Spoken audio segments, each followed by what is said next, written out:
A very good morning to all of you. Welcome to the computer class. I am your computer teacher Sukriti, and students, today we are going to continue further with our seventh chapter, that is operating system. So students, in the previous class we talked about kernel and the types of kernel. So in today's lecture our first topic is difference between kernel and operating system.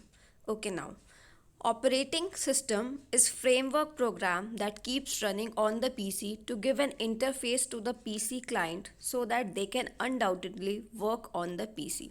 So students आपको अभी तक पता चल गया होगा कि जो operating system होता है वो बेसिकली एक फ्रेमवर्क प्रोग्राम है जो हमारे पीसी के ऊपर चलता रहता है and which provides a interface window to us. ठीक है, तो जो जब जैसे ही हम अपना कंप्यूटर ऑन करते हैं तो जो भी चीज़ें हम अपने सामने देखते हैं that is just because of the operating system and because there is the operating system in our computer.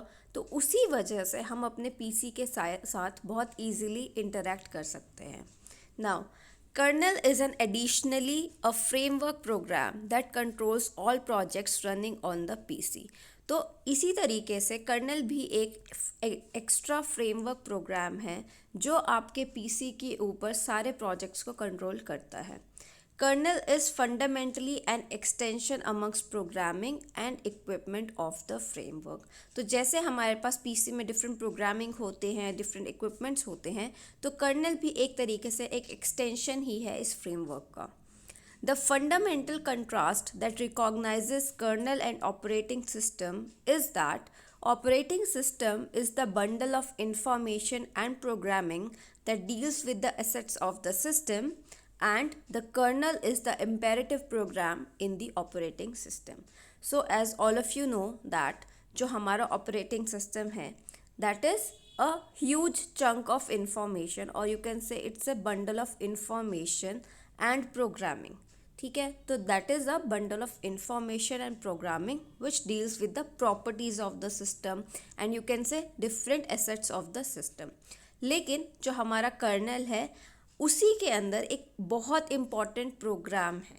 तो kernel is basically a very important program in our operating system, while जो हमारा ऑपरेटिंग सिस्टम है that is a bundle of information and programming जो हमारे पूरे system के assets के साथ डील करता है. Okay, now so after this we have another topic that is device drivers. So now it is a program that controls a specific sort of gadget that is joined to your PC.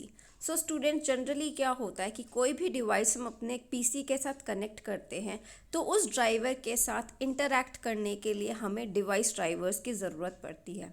तो device drivers वो programme होते हैं जो एक certain sort of gadget को control करते हैं जो भी हमारे पीसी के साथ कनेक्ट होते हैं.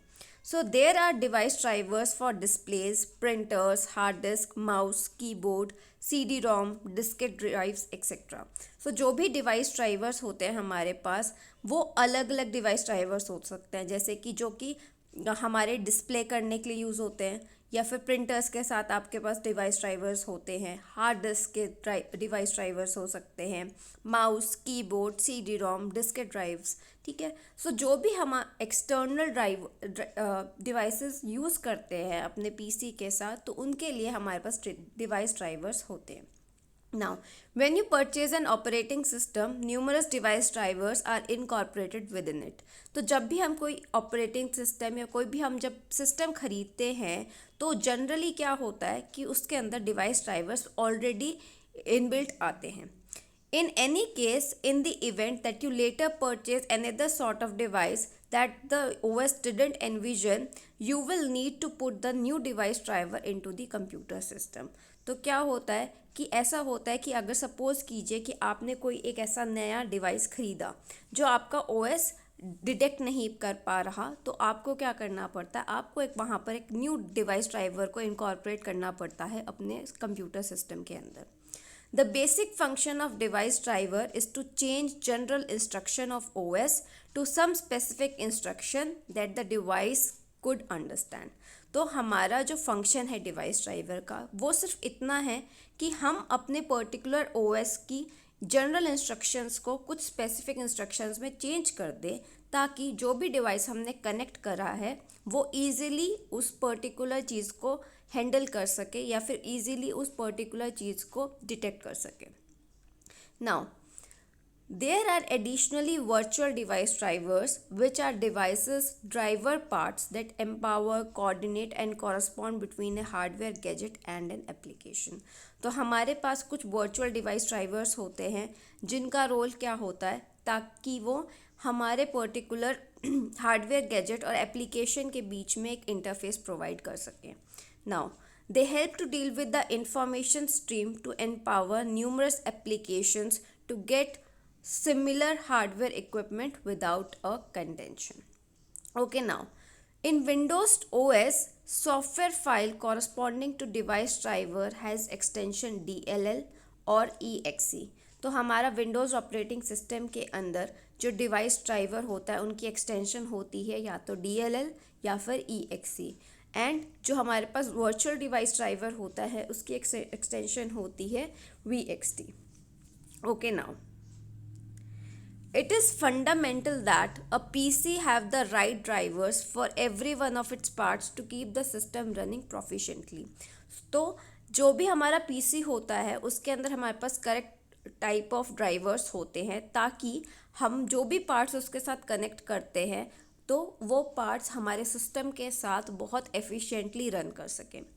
At the point when first turning on a PC, the OS works with drivers and the essential input-output setup to perform equipment assignments. तो जैसे ही आप सबको पता है, जैसे ही हम PC को ऑन करते हैं तो हमारा जो बायोस सिस्टम होता है वो क्या करता है, वो हर एक इनपुट या आउटपुट जो भी हमने लगाया होता है वहाँ पर डिवाइस, जो भी इनपुट डिवाइस है या आउटपुट डिवाइस है, वो सारी की सारी जो असाइनमेंट्स होती है इन सब डिवाइसेस को दे देता है, ताकि ये सब डिवाइसेस हमारे यूसेज में आ सकें, इस सिस्टम हमारे सिस्टम के यूसेज में आ सकें.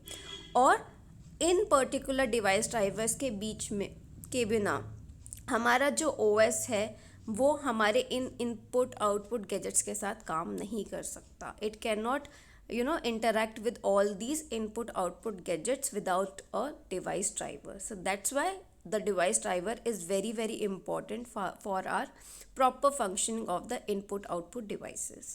Okay, so with this particular topic has been complete. Now the next topic is about file system. File system or file system is in a computer is the way by which files are named and arranged in the memory logically for storing and accessing. तो हमारा जो file system है computers के अंदर, ये एक method है, एक तरीका है जिसमें हम अपनी फाइल्स को नेम कर सकते हैं और अरेंज कर सकते हैं उसके स्टोरेज स्पेस में, उसकी मेमोरी में, ताकि हम उसको फ्यूचर में स्टोर कर सकें या फिर उसको फ्यूचर में एक्सेस कर सकें. Now, for instance, DOS, Windows, Macintosh and Unix operating systems have hierarchical or tree-like file system. तो हमारे जो ऑपरेटिंग सिस्टम्स है, जैसे कि डिस्क ऑपरेटिंग सिस्टम की बात हम करते हैं, विंडोज़ की बात करते हैं, या फिर मैक कंप्यूटर्स की बात करते हैं, या फिर यूनिक्स ऑपरेटिंग सिस्टम की अगर हम बात करते हैं, तो इसके अंदर हमारे पास एक ट्री लाइक सिस्टम होता है जिसके थ्रू हमारी फाइल्स ट्री लाइक स्ट्रक्चर के अंदर स्टोर होती हैं. Now files are placed in directories or subdirectories at their designated places according to tree structure. तो जो भी फाइल्स होती हैं हमारी, वो या तो डायरेक्टरीज में स्टोर होती हैं या फिर आप बोल सकते हैं सब डायरेक्टरीज में स्टोर होती हैं, जो भी ट्री स्ट्रक्चर के अकॉर्डिंग अपने प्लेसेस के अंदर फिट होती हैं.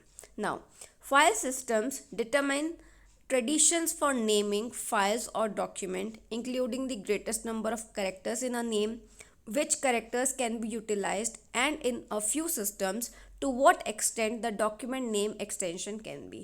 तो हमारा जो फाइल सिस्टम है वो आपको ये बताता है कि किसी फाइल को आपको किस तरीके से नेमिंग देनी है, या फिर किसी भी पर्टिकुलर फाइल का नेम कितना बड़ा हो सकता है, how many characters you can give to that particular file. Okay, then कौन से कैरेक्टर्स को हम यूटिलाइज कर सकते हैं, या फिर हमारी पर्टिकुलर डॉक्यूमेंट फाइल का नेम कितना की क्या एक्सटेंशन हो सकती है. It likewise incorporates an organization for determining the path to a document through the structure of indexes and directories. ठीक है, तो आपको ये भी बताएगा कि आपका जो पर्टिकुलर फाइल है वो किस तरीके से ऑर्गेनाइज्ड है और किस तरीके से उसकी स्ट्रक्चरिंग हुई हुई है इंडेक्सेस के थ्रू डायरेक्टरीज में. Okay, so after this we have another topic, that is metadata. So when we talk about metadata, so metadata is nothing but data about data. तो जो भी आपका डेटा है उसके रेफरेंस में जो भी डेटा है उसको हम बोल देते हैं metadata. So metadata is being used by file systems for storing and retrieving files. So following are some examples of metadata used by file system. So Meta data आपको क्या बताता है कि किसी भी फाइल सिस्टम के अंदर हम फाइल्स को किस तरीके से स्टोर करते हैं या फिर रिट्रीव करते हैं, तो हमें ये सब इंफॉर्मेशन मेटा डेटा के थ्रू पता चलती है. Now following are some of the examples of meta data used by file system. तो जैसे कि हम बात करते हैं एक मेटा डेटा की, जैसे कि डेट क्रिएटेड, मतलब कि अगर आपकी फ़ाइल किस दिन पर या फिर किस टाइम पर क्रिएट हुई थी तो वो बताता है आपका डेट क्रिएटेड. तो ये एक टाइप का मेटा डेटा है कि जब भी आपकी फ़ाइल क्रिएट हुई है तो वो आपको बताएगा कि when a specific file is created. Then we have owner, who is the owner of the file, so that is another kind of meta data. Then we have date modified, date when certain file is edited by the user, कि किसी दिन आपने अगर file को edit किया है, उसके अंदर कुछ सर्टेन चेंजेस उसमें करे हैं, तो वो आपको बताता है ये particular meta data, that is date modified. Then we have file size, कि आपकी पर्टिकुलर फाइल का क्या साइज है and that size is counted in bit bytes. ठीक है, सो ये पर्टिकुलर चीज़ आपको इस पर्टिकुलर चीज़ के बारे में बताएगी. Okay, after this we have another topic, that is file system access. Now access to file system can be restricted using following techniques. तो स्टूडेंट्स क्या होता है कि हम पर डिपेंड करता है कि हम किस फाइल को किस तरीके से यूज़ करते हैं और किसको उसका यूसेज देते हैं या किसके लिए रिस्ट्रिक्ट करते हैं, वो हम पे डिपेंड करता है. तो हम अपने किसी फाइल सिस्टम को की रिस्ट्रिक्शन कर सकते हैं कि वो एक्सेस कौन लोग कर सकते हैं. तो उसके लिए हमारे पास कुछ टेक्निक्स होती हैं. So we have two techniques है, one is passwords and second one is encryption. So when we talk about passwords, so group of characters allotted to any particular user for privately accessing any file. जैसे कि हम password set करते हैं, तो passwords क्या होते हैं, these are the group of characters जो हम एक पर्टिकुलर यूज़र को अलॉट करते हैं ताकि वो पर्सन प्राइवेटली उस फाइल को एक्सेस कर सके. Now it is the duty of the user to keep the password secret. Obviously अगर आपको कोई पासवर्ड बोला गया है कि आपको उसको कॉन्फिडेंशियल रखना है, so that means that you should keep that password very secret. Now it is the easiest way for providing security to a file. So मान लीजिए कि कोई फाइल बहुत इंपॉर्टेंट है या कॉन्फिडेंशियल है, तो सबसे बेस्ट तरीका है उस पर्टिकुलर फाइल को सिक्योर रखने का कि उसके ऊपर एक पासवर्ड जनरेट कर दिया जाए, पासवर्ड लगा दिया जाए. Okay, now the second point is encryption. It is the technique by which content of a file are transformed. तो एनक्रिप्शन की बात अगर हम करते हैं तो एनक्रिप्शन एक बहुत बढ़िया टेक्निक होती है जिससे हम किसी भी फाइल का कंटेंट को ट्रांसफॉर्म कर सकते हैं. So transformation of content is based on some key called the encryption की. तो जब भी हम किसी कंटेंट को ट्रांसफॉर्म करते हैं, so it is based on a particular की जिसको हम बोलते हैं एनक्रिप्शन की. The phenomenon to convert encrypted file to its original form is called decryption. तो यहाँ पे एक बहुत इंपॉर्टेंट इन्फॉर्मेशन है आपके लिए कि जब भी आप किसी एनक्रिप्टेड फाइल को वापस उसकी ओरिजिनल फॉर्म में कन्वर्ट करते हो, तो इस प्रोसेस को या फिर इस फिनोमिनन को आप बोलते हो डिक्रिप्शन. ठीक है, encryption means to transform the original content into an encrypted form. And अगर उस पर्टिकुलर एनक्रिप्टेड फॉर्म को हमें वापस से ओरिजिनल फॉर्म में कन्वर्ट करना होता है तो हम उसको बोल देते हैं डिक्रिप्शन.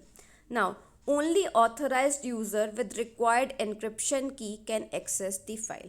सो अब वही लोग जिनको ये एक्सेस दिया गया है कि वो लोग इस पर्टिकुलर फाइल को एक्सेस कर सकते हैं, तो उनके पास अगर एन्क्रिप्शन की है then they can access that particular file. ठीक है, so these were two techniques, very important techniques through which we can provide limited access to a particular file. हम रिस्ट्रिक्टेड एक्सेस प्रोवाइड कर सकते हैं किसी भी एक फाइल सिस्टम के लिए। So now students, with this particular chapter has been complete. So please do read the chapter from your book and also watch this video very carefully. So thank you so much.